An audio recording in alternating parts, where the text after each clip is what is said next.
This is Vivica Williams, and you're watching Head to Head. The Russian delegation will not return to the Parliamentary Assembly of Europe next year.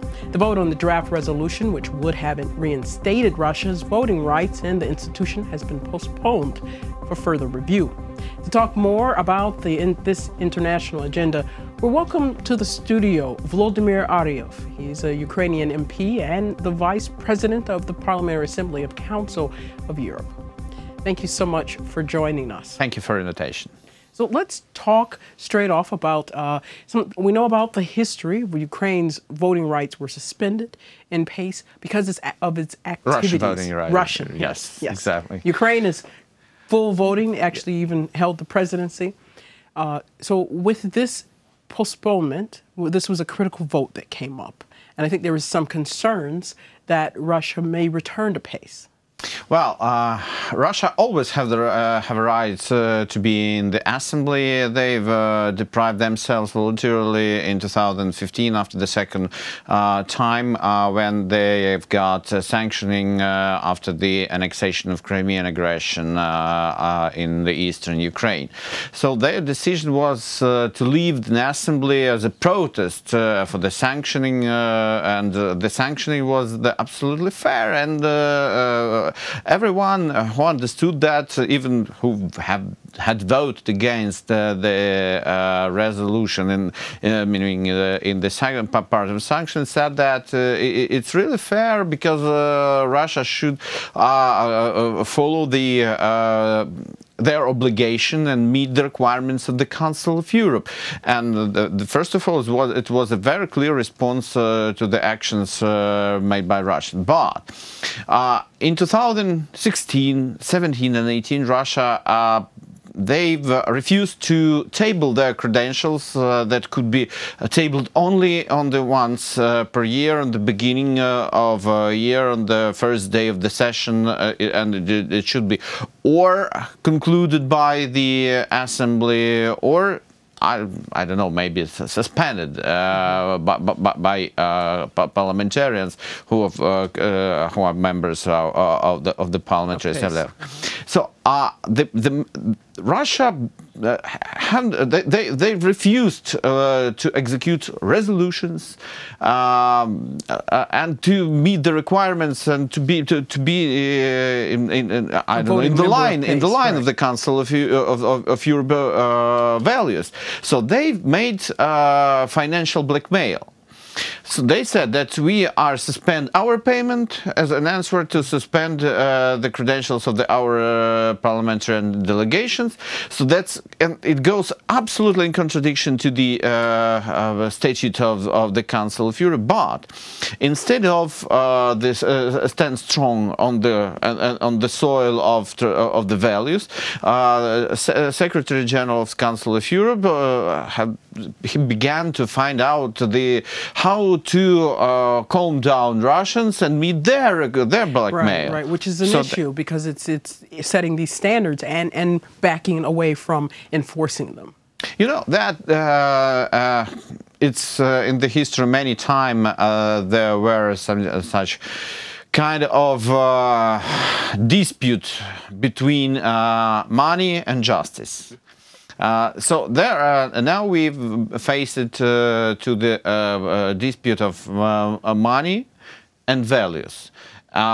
The three pillars of the Council of Europe as democracy, human rights and the rule of law was challenged by Russian blackmail.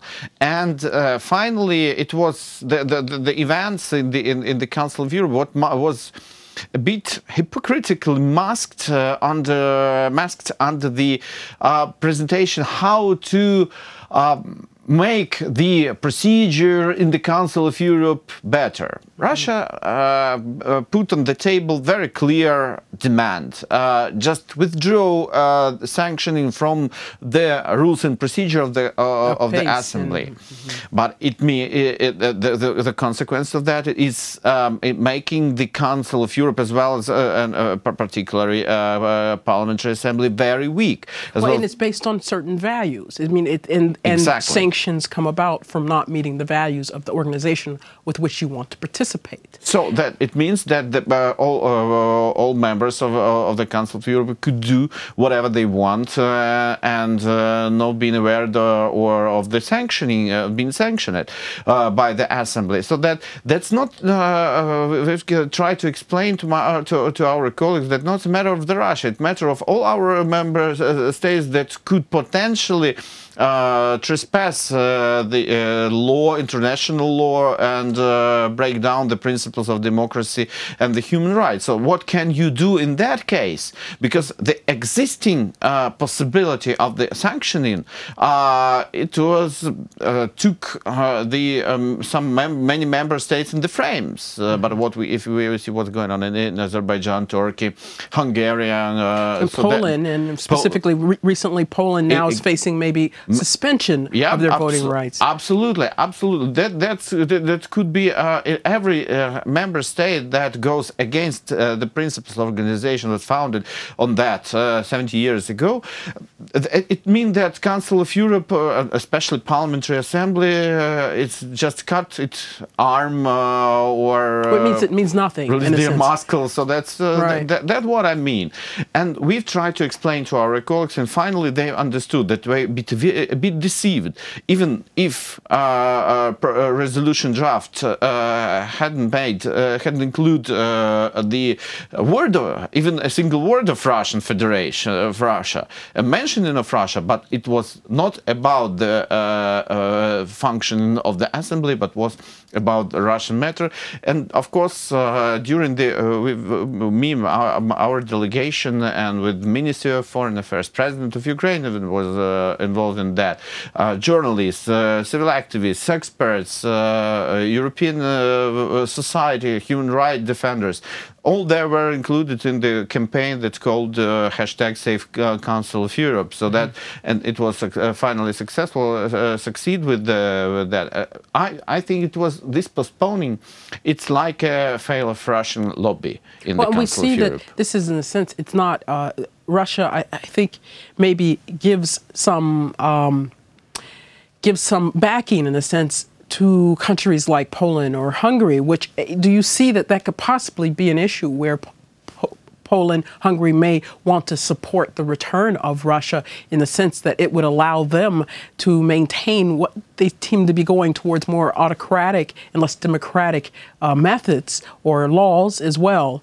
And could you see this as being an issue with being more support for Russia's return to pace because they don't support the same values that the Council of Europe does? Well, I can say that Polish delegation, all the Polish delegation had or voted or have intended to vote against that resolution and to keep the rules and meaning sanctioning as it.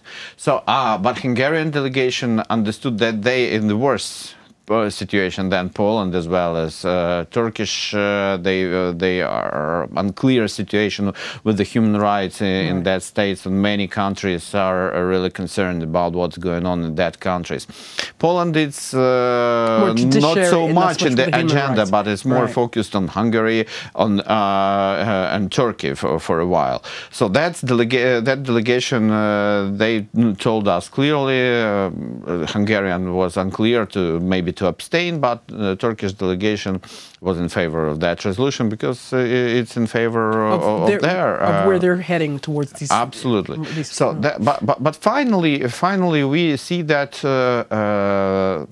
after the 3.5 months, because Jagland and his team, Secretary General Jagland and his team, they've tried to make a kind of blitzkrieg in the Parliamentary Assembly, cutting the time framework of the procedure, make it as short as possible. But finally, my colleagues recognized everything what happened. and they've got a right decision. So that during the debates, you know that it was well prepared by Ukrainians before the moods for the assembly, but during debates we see how disappearing step by step the chances for that report to be adopted. So the rapporteur,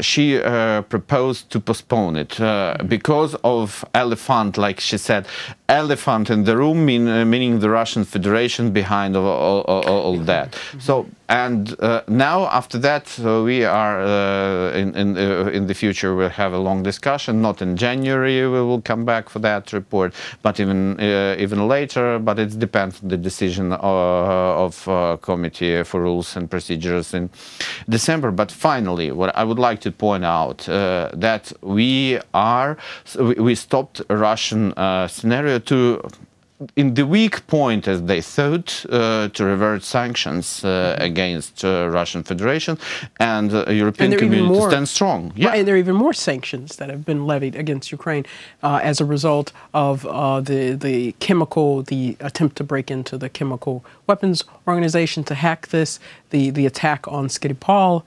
This has resulted in more sanctions, not less, against Russia. Definitely. How to reduce sanctions if state which was targeted by the sanctions not shown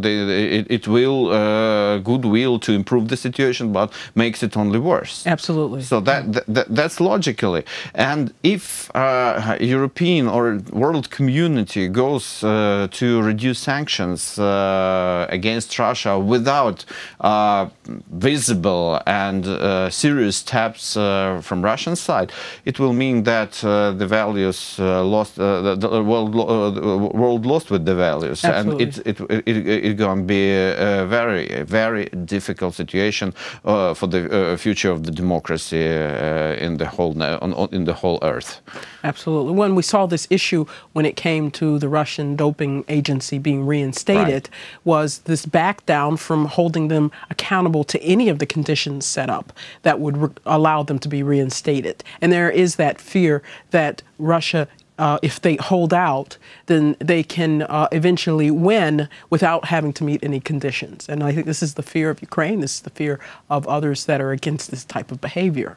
I'm still happy that sport and politics are separate. So that's, but in the politics we have a still firm position and a strong soil under the feet to fight for the democracy, human rights, and rules of law for a while. But I'm a bit concerned about the situation with the composition of the Parliamentary Assembly, as well as populists and far and right and left parties are going to be members of national parliaments in the member states. Yes. So of course it has an impact to the composition of the assembly and in the future of decisions. So I think we should understand that we have the common threats, not Ukraine, but the Europe, United States, Canada, all democratic world have a lot of threats, and we should be united enough to resist it. Well, and a lot of issues being the influence and work of Russia to work within countries, to undermine elections, to create dissent and create these nationalistic feelings that lead to elections of people who share the values of Russia and share values where it's not about democracy. And this is a coming issue. And what do you foresee in the next coming months when it comes to this, with the ideas of sanctions, whether increasing or in the next few months? Well, Russia used democratic instruments to destroy democracy. Well, as media freedom. That's a very succinct way to put it. Yes, but we see that in Ukraine was many times battlefield of values of democracy that was targeted by the democratic instruments used by Russia. Then, with the following destruction of the demolition of timely demolition in Ukraine during the time of Yanukovych, or you remember that problems for Ukrainian democratic institutions. So that's what Russian Federation providing in Europe now. The goal for Russia is to split Europe, and like Rome principles, divide et impera. So that it's better to have a deal to deal with the big states like France, Germany separately, but not with all the European Union that has common rules, common position, and joint values. So that's absolutely inconvenient for Russia. They need many different states to take their position over there. Yeah, to be able to control, right. To push their influence. That's why not so Ukraine, but not as much Ukraine, but as much Europe have vital interests in continuing of the sanctioning against Russia. Before, and it shouldn't be stopped before Russia will behave like make a style of their conduct as it's accepted in the contemporary world, in the democratic world. Otherwise, the democratic world is under threat. Thank you so much for being with us today and bringing this viewpoint. Thank you. And that was Volodymyr Ariev. He's a Ukrainian MP and Vice President of the Parliamentary Assembly of Council of Europe. Thank you for watching, and stay tuned with UATV.